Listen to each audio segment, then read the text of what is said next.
Ladies and gentlemen, please welcome businessman and Executive Vice President of the Trump Organization, Donald J. Trump, Jr.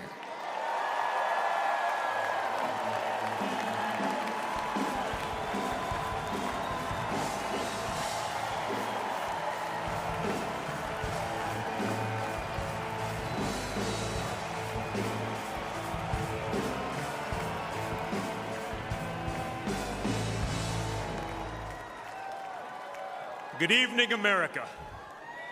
Before I begin my remarks, I'm going to do something a little uncharacteristic. A Trump is going to give up the microphone. Doesn't happen often. You may never see it again. But I got a call on Monday morning from a young lady who said, "Dad, I want to speak at the RNC."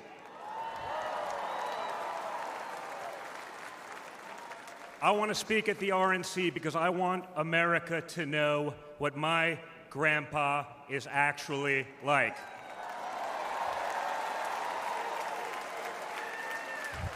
So for the first time ever on a stage, first time ever giving a speech, I want to bring out my eldest daughter and the eldest granddaughter of the President of the United States, your favorite president, Madison Trump.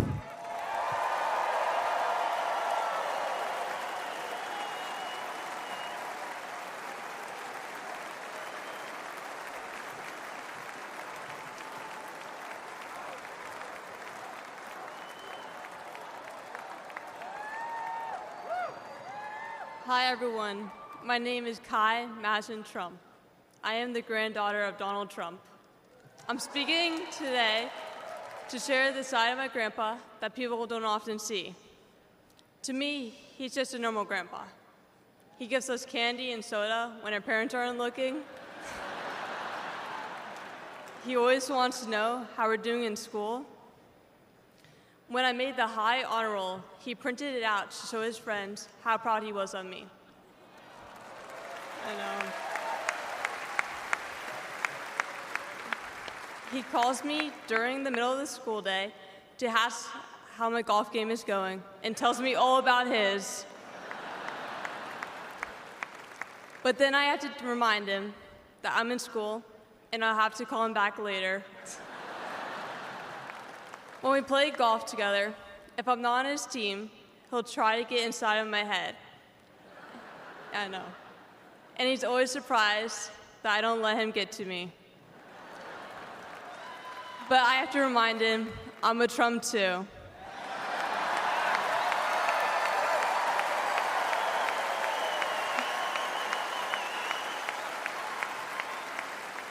Even when he's going through all these court cases, he always asks me how I'm doing. He always encourages me to push myself to be the most successful person I can be. Obviously, he sets the bar pretty high, but who knows, maybe one day I'll catch him. On Saturday, I was shocked when I heard that he has been shot, and I just wanted to know if he was okay. It was heartbreaking that someone would do that to another person. A lot of people have put my grandpa through hell, and he's still standing.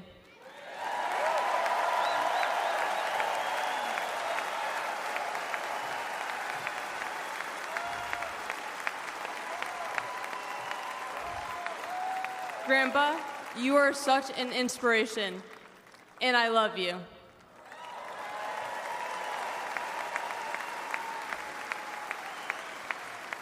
The media makes my grandpa seem like a different person, but I know him for who he is. He's very caring and loving. He truly wants the best for this country, and he will fight every single day to make America great again. Thank you very much.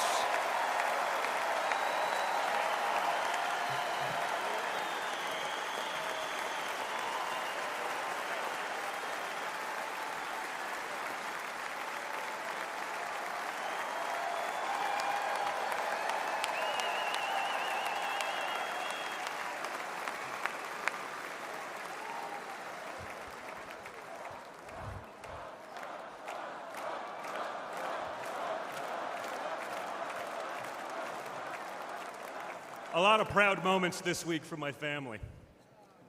Thank you again, guys. Really appreciate that. That's not easy. That's the first time. I mean, this is what we call a large crowd for a speech, so incredible work, Kai. Now, back to business. Guys. Thank you, sir. Tonight we gather here in Milwaukee at one of the most crucial moments in American history.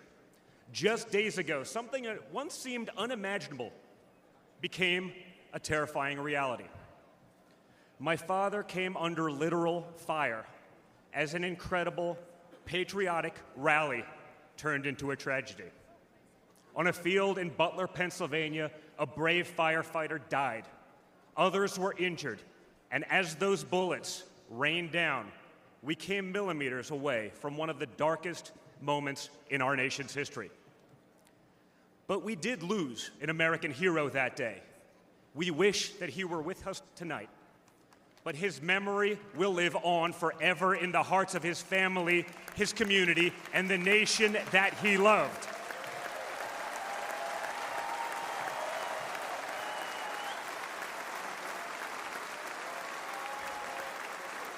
So I would like to take just a moment tonight to express our gratitude for the life and service of American hero Corey Comparator.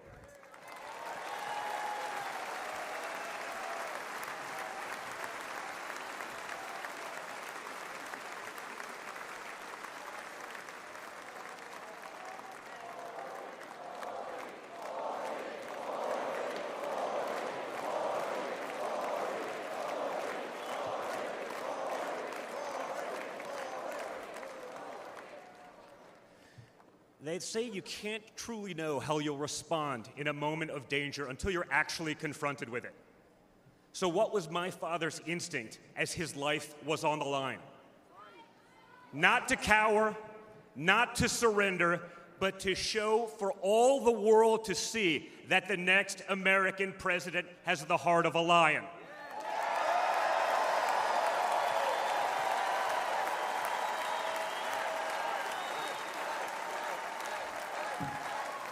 That the next American president has the courage to put the American people first once again.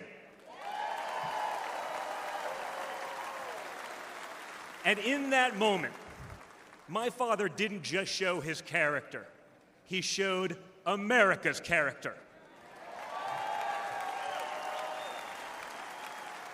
When he stood up with blood on his face and the flag at his back, the world saw a spirit that could never be broken.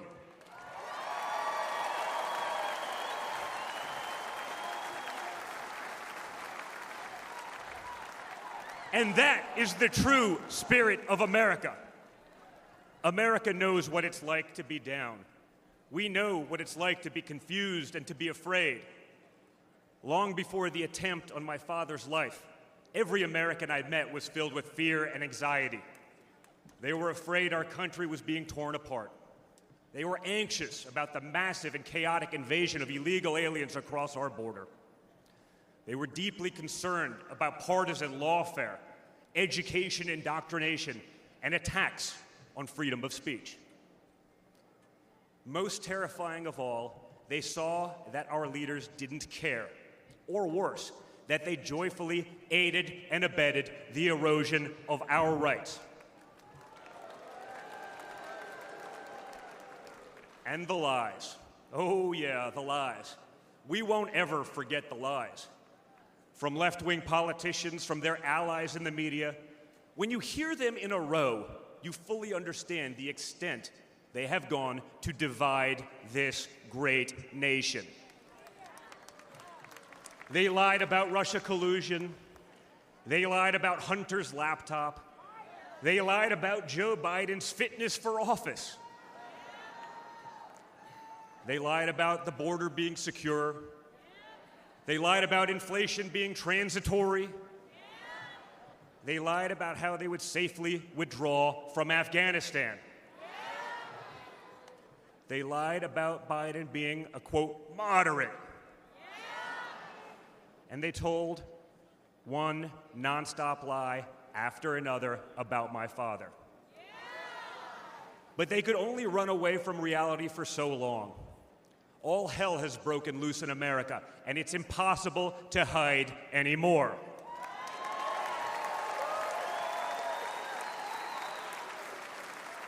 Remember Build Back Better? Instead, we got broke, bumbling Biden. Nothing is built, nothing is back, and nothing is better. Bridges are collapsing, our credibility is crumbling, and our money is worth less and less every single day. It was just one giant bait and switch, and normal Americans are the ones left holding the bag. Housing costs, gasoline prices, grocery bills just keep going up. Wave after wave of illegal aliens, deadly drugs keep pouring across our border. Meanwhile, pro-crime district attorneys have turned our cities into giant crime zones. They've turned criminals into victims, prosecutors into criminal defense attorneys, and police into public enemies. Left-wing activists are pretending to be educators, teaching our kids that there are 57 genders, but they can't even define what a woman is. On one hand, they think free speech protects their right to expose your children to explicit drag shows. On the other hand, they want to put you in jail for making a meme. It's like the entire world has been turned upside down. Does any of this sound like a country that's going in the right direction? And honestly, who is actually running the country anyway? It's obviously not Joe Biden.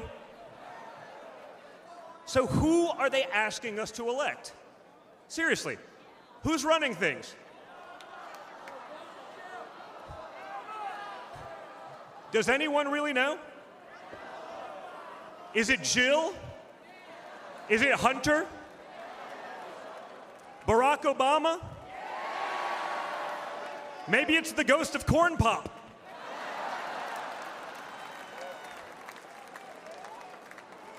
Whoever is running the show, the only thing they are effective at is persecuting my father.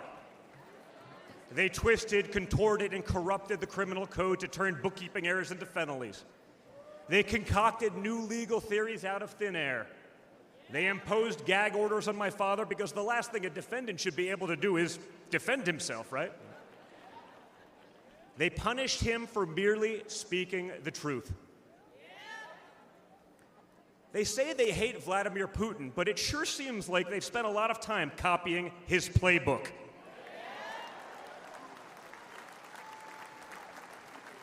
In this country, we don't criminalize political differences. We debate them.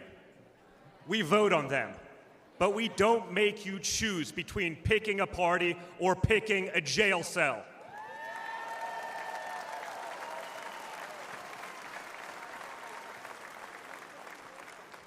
There was a time when the Democrats really wanted what was best for America, even if they had a different way of getting there.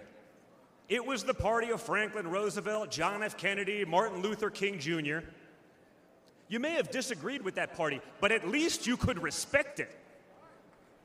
But this new extreme Democrat Party, they want us to somehow believe that the only way forward is going backwards, where hiring decisions are based solely on race, where justice is only for those with the right opinions, where streets are a luxury only for the elite, where economic opportunity exists only when you know the right people. Right now, the America we all grew up with, the America that we love, feels like an old photograph where you sit down with your children and tell them what life used to be like. You look back at that America and remember a country that was confident and proud, an America that knew who it was and what it stood for. And it could all feel like a distant memory. Somewhere along the way we stumbled. Somewhere along the way, we lost ourselves. But we can't live on nostalgia. Yes, America was great, but our greatest days are yet to come.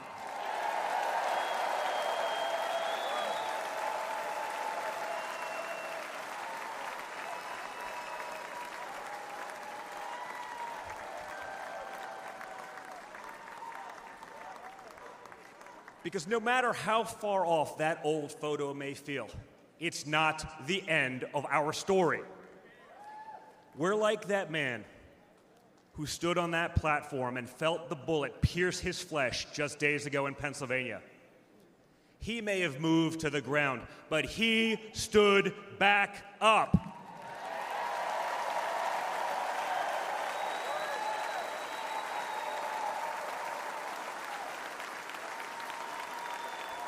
And when he did, my father raised his fist into the air. He looked out at the crowd, and what did he say?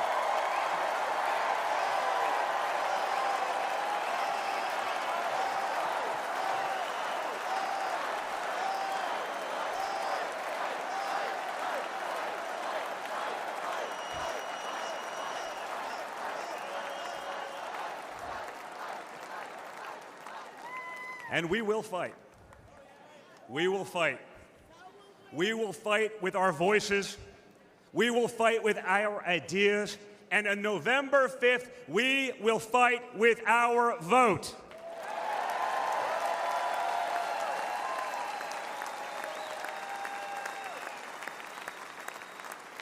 I've always been proud of him, but I've never been prouder of my father than I was in that moment. That's when the world found out that there is tough, and then there's Trump tough.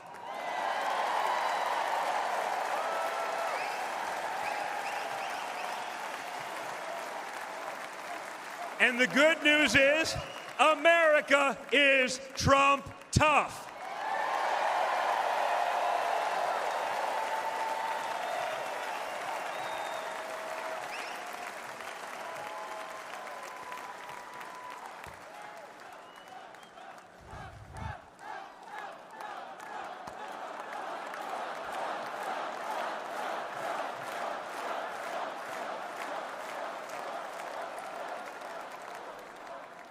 In 1912, more than a century ago, another legendary Republican president came right here to Milwaukee. At a political rally less than 1 mile from where we stand tonight, Teddy Roosevelt was struck by a would-be assassin's bullet. But he didn't quit either. He finished his speech and he kept fighting.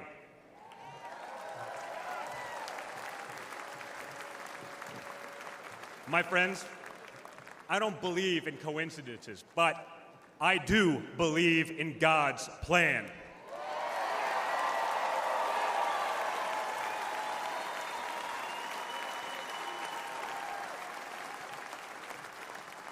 Today, Teddy Roosevelt's man in the arena has a name, and it's Donald J. Trump.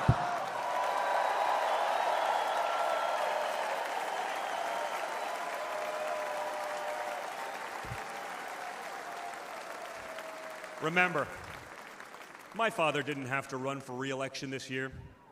He doesn't need the money, the fame, the power. Frankly, he doesn't need the witch hunts, the phony investigations, or the political prosecutions either.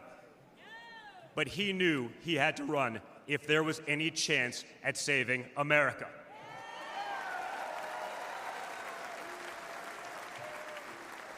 He's not doing it for himself. He's doing it for everyone here tonight, for everyone watching at home.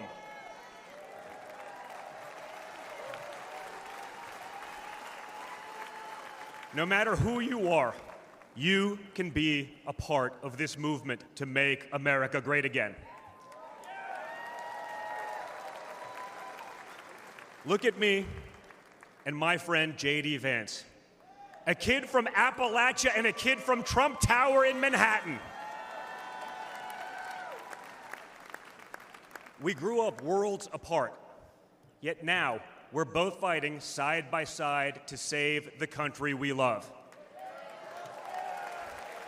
And by the way, J.D. Vance is going to make one hell of a vice president.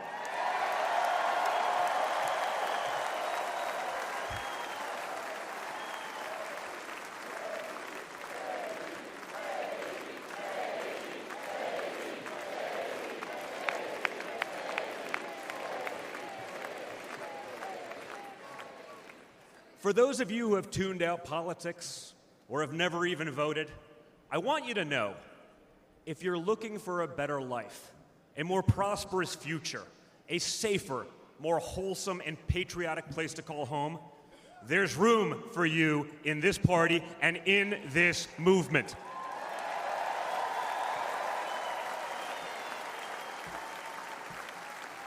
In fact, you're the ones who matter most of all. My father has always said that the people he gets along with best are the people who really work for a living.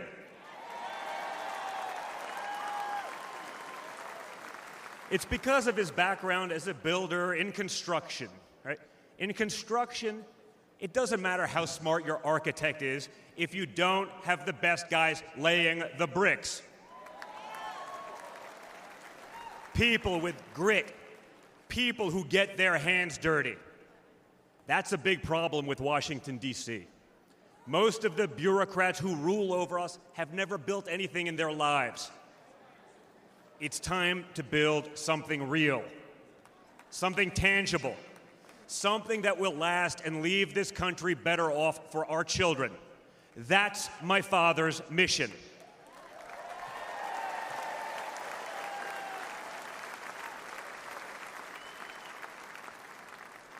This November, we have a choice. It's a choice between one team that wants to build this country up and another that wants to tear this country down. It's a choice between people who are proud of America and people who are ashamed of America. And ultimately, it's a choice between America last and America first.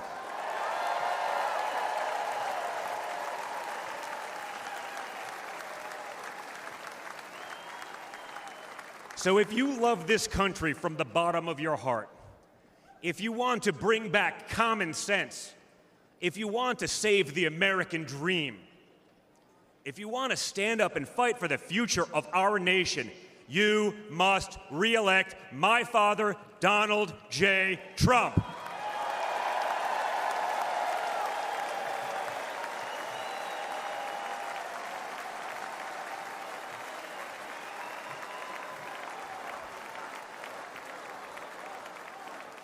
Together, we will make America great once again.